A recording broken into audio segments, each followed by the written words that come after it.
So the student will take away the speeches, or I'll have already sent them on email, but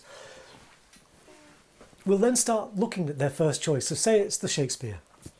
So again, what we'll simply do, actually what we'll probably do first is I'll ask them what the story of this speech is, not the story of the play. I'll say, what's he talking about? Or what's she talking about in this speech? And it might be that they're in love, but their love's not interested, or they want the crown, but they're not sure how to get it. So we'll get just some idea of the story. Now, you can't act the story, but you need to know it in order to make your decisions about the things you can act. So asking about the story will be a very brief thing I'll ask the students about. It's not some essay. It's just they're in love, they want power, they want the money, they want to get out of this place, or whatever it is. Just the very basics of what's going on. Then I'll ask them about the play. And often the students won't have read the play. And I'll usually say, just read a synopsis. You know, at first, they can then go and read the play, but what's it basically about? Oh, two warring families, or, you know, twins who are in love with the same woman, or whatever it is. Again, it's just to give you a basic overview. So we'll only briefly discuss the story. But then we'll say, well, in this speech, what are they trying to achieve? So what do they want in this speech? And it might be, oh, they want someone to agree with them, to support them. They might be trying to impress someone. So we'll link that question to the question of who is it they're talking to. Now, a lot of monologues, they're to the audience. And even if you think it's not to the audience, it's always to the audience. The whole thing's for the audience. That's what acting is. So then I say, well, who's the audience? Now, the audience is usually your friend. You're confiding in the audience. You might be showing off to them, trying to impress them, whatever, but see the audience as a friend, like your best friend you're talking to. Even if it's a friend that you're treating badly, in general, the audience is your friend, your confidant. So, okay, so maybe you want the audience, your friend, to sympathise with you. So then you've got like a psychological goal. You know, sympathy is psychological, it's not physical. Again, actors often get that confused, what is psychological and what is physical. You can't go and grab some sympathy. But in a good story, if your overall thing is you want sympathy, it will be represented by something physical. You know, you get given the water, thus denoting the sympathy you are after, whatever.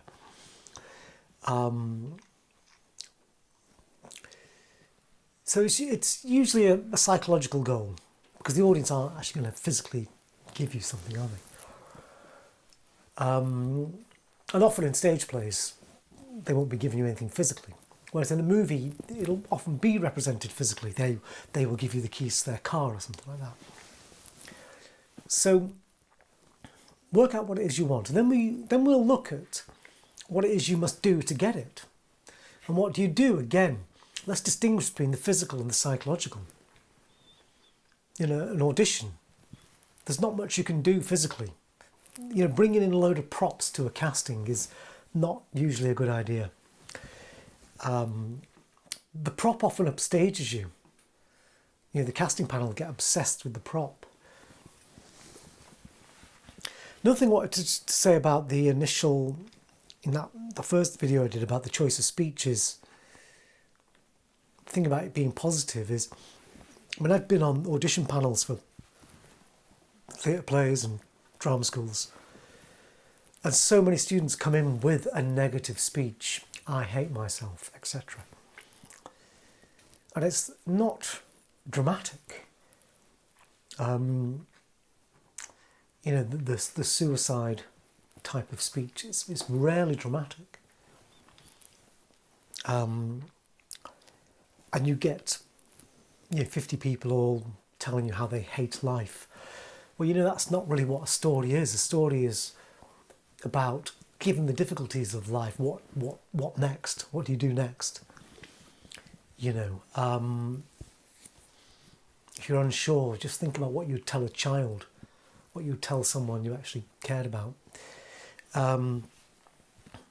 So we'll define what the character wants and say it's support, sympathy, something like that. It might be to outrage. What do we do? So now we want to do with that thought. What do we do? That which is a psychological action. By psychological, I mean to amuse, to charm, to threaten, to beg.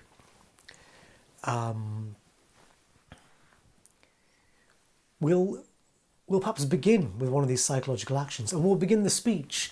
And at some point during the speech, 5 or 6 lines in, it'll feel like that's enough now. That we're getting bored of playing this action, just as the audience will be. And again, one of the flaws you see in a lot of castings is the actors picked one psychological action, and they've usually not even picked it. It's just what they've instinctively done, and they've stuck on it throughout the whole 2.5 minutes of the speech. And so, it can only really sustain for about 30 seconds. So we're just sort of bored of it. So we'll begin an action, and say the action is to charm. And what is charm? It's like saying, "Oh, how are you today?" When you first meet someone, a friend, how are you doing? We use charm. So it's often quite good to pick something that's fairly positive in the beginning, rather than thinking, what is dramatic?